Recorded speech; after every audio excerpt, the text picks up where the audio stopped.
Well, good morning. We're continuing our message series, going over 30 of the most famous scriptures that are quoted and known by most people in the Bible. Today we're in the book of Proverbs, which was written by King Solomon, predominantly attributed to most of the writings in Proverbs. He, of course, was the son of King David. And Solomon was interested because, he's a man known for his wealth and prosperity and building the temple. But it was interesting because before he became king, he prayed to God to ask for one thing, and the only thing he asked for was wisdom. And therefore, God gave him and blessed him with wisdom, and from that, wisdom and the knowledge of God spread out into everything he did. And Proverbs is just that. It's a book full of wisdom and teachings that applies even today. Today, the verse of the week is Proverbs chapter 3, verse 5. It says, "Trust in the Lord with all your heart, and lean not on your own understanding." And verse 6 goes on to say, "In all your ways submit to him, and he will make your path straight." So there's two verses. So it's bonus day, right? Must be your lucky day. You don't even get charged for that extra verse. But a lot of these verses we're going through are actually passages, and sometimes you have to kind of connect the verses together. So think of it as your lucky day. Kind of like when you go through the drive-thru and you reach in the sack to get your order of fries, and lo and behold, there's that bonus onion ring or tater tot sitting in your fries. And you're like, yes, this is my day. Everything's going my way. This verse is also known because it's printed on the bottom of the milkshakes from In-N-Out Burger. In-N-Out Burgers, prints Bible verses on the bottom of their little fry baskets and things like that. And on their milkshakes, they print, and it just says Proverbs 3:5. "Trust in the Lord with all your heart, lean not on your own understanding." If you take the word trust and biblically go back through the Hebrew language, it translates into securely and confidence.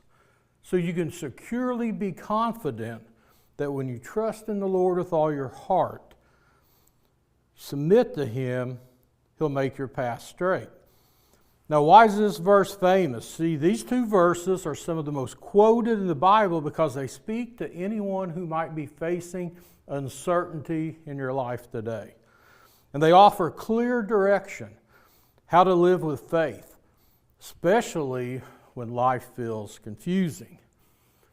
Now, maybe someone out there is going through an uncertain time in their life, where life just seems a little confusing right now.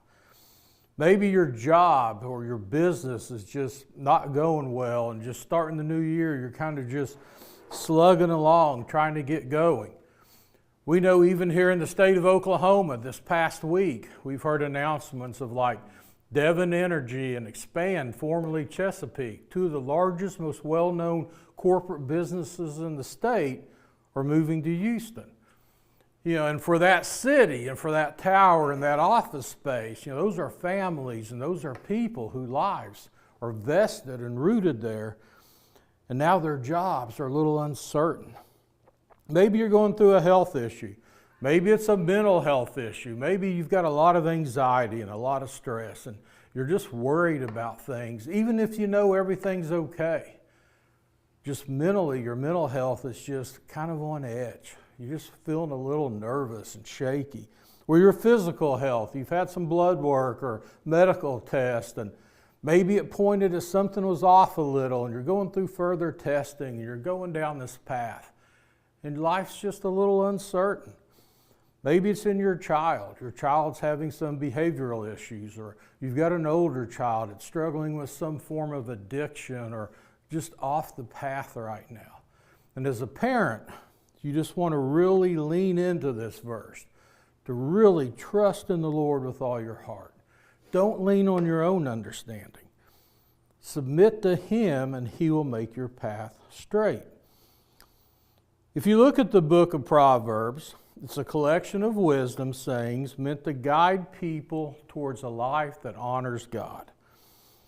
And this passage teaches that trust isn't partial or occasional. It's a full-time commitment.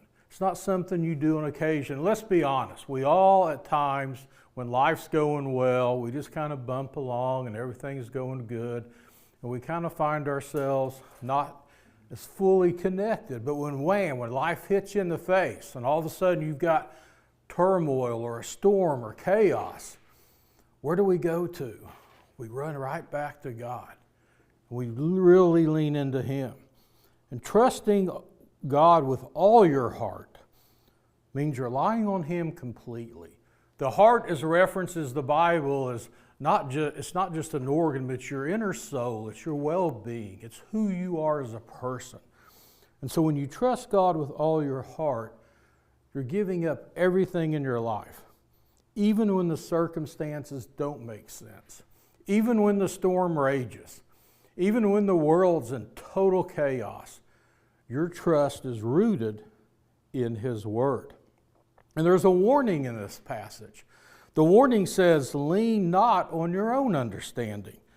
And that reminds us that our perspective is limited. Because whenever we go to God, we've usually got a wish list. Bless this person, work this situation out. And in our minds, we have the outcome as we see and want and wish and pray that God would meet. And not only is it an outcome that's in our favor, it's also timing. And those things are fine and good. We should go to God, take everything that's on our hearts. He says with thanks and take petition and prayer, take all your requests to Him. But we're warned not to lean on our understanding. We have to be reminded He is still God. He is in control, and His timing is not our timing. We work in the confines of time. God exists outside of time. He's constantly lining up every situation in your life, every person, every opportunity, every trial is even lined up to ultimately glorify His kingdom and do what's best in your life. So what seems wise to us at a particular moment might not lead to the best outcome. It might not lead to the plan that God has for us. Submitting to God in all your ways is about inviting His guidance into every part of your life, not just the big decisions. Anytime we're facing a critical big decision in life, we're always like, God, am I doing the right thing? I've got to make this big decision. Am I going to marry this person? Am I going to take this job? I've got to make a decision about this person in my life, or I'm dealing with an opportunity. Do I go for it or not? And we want to take those decisions to Him and pray for His guidance and alignment. But in everything we do, all of our ways, they're covering all of our bases. The Bible says whatever we eat or drink, whatever you do it for the glory of God. Because when we do this, the promise is that God will make your path straight. Now, what does that mean, make your path straight? We envision this nice, easy, well-lit path, smooth road where we can walk right to the finish line and hit our goal. But this doesn't mean the path will be easy.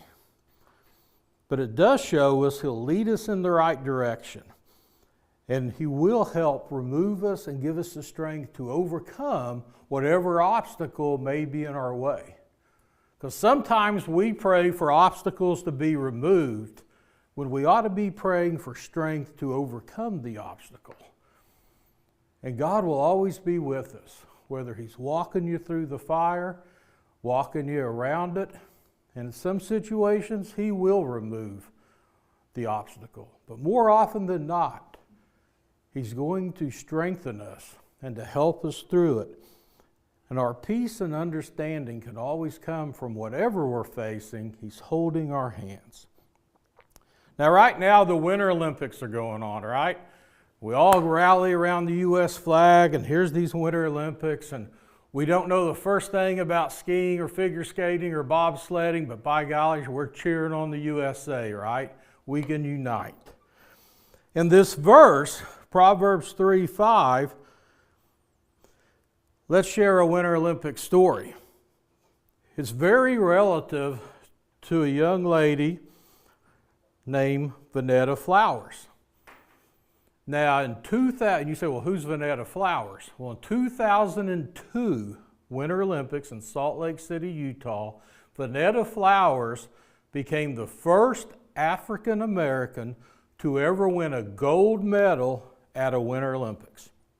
First athlete, male or female, she wins the Olympic gold medal in bobsledding. And after she won the gold, she ended up being named on People magazine's 50 Most Beautiful People of the Year. She appeared on the Today Show. She had whirlwind press conferences. Olympic gold had thrust her into the limelight. And every step of the way, she attributed and gave glory to God, and she would remind people of Proverbs 3:5-6, because it was so relevant to her. You see, you think, wow, she won Olympic gold.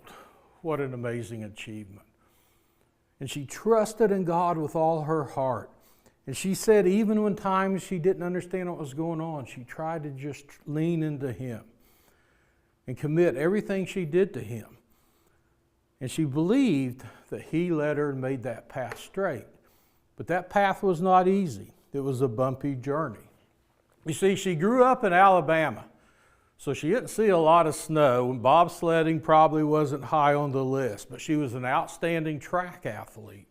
So good, her high school coach told her, you might be the next Jackie Joyner-Kersee, who's one of the greatest female track athletes of all time. She goes to the University of Alabama, Birmingham, becomes one of the most decorated female collegiate track athletes of all time. In her senior year, she goes to the Olympic trials to run in the 1996 Summer Olympics.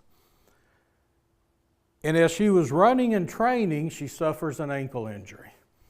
And the injury was so bad, she ended up coming in a very disappointing 13th place. And it devastated her.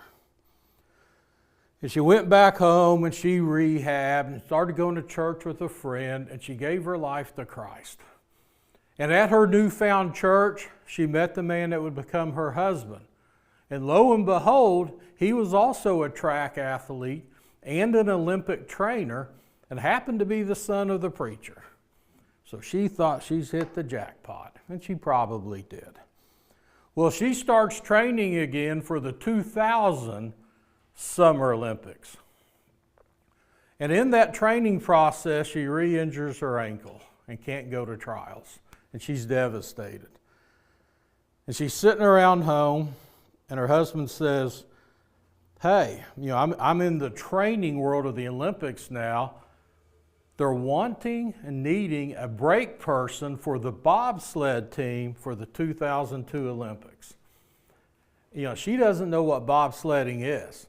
And these two-man bobsled teams, they have a driver. It's kind of the captain. You'll see them rock their bobsled, and they take off running, and the driver jumps in, and the brake person has got this handle. They're pushing and running, building up as much momentum, and right before they hit the start line, they jump in, they hunker down, they go along for the ride, and then they apply the brake at the end to help slow this thing down.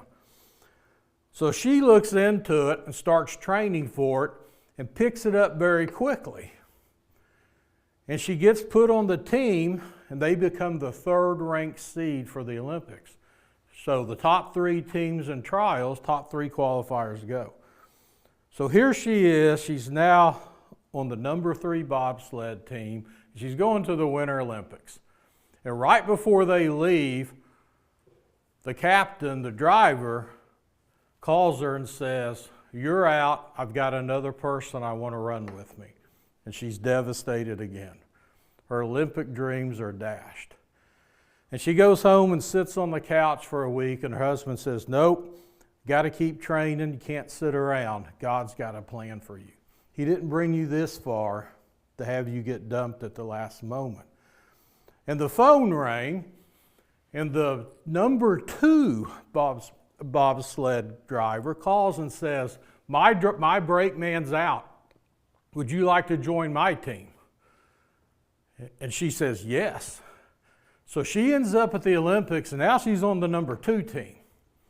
And they're training, and she's getting excited. And the night before the competition begins, her phone rings.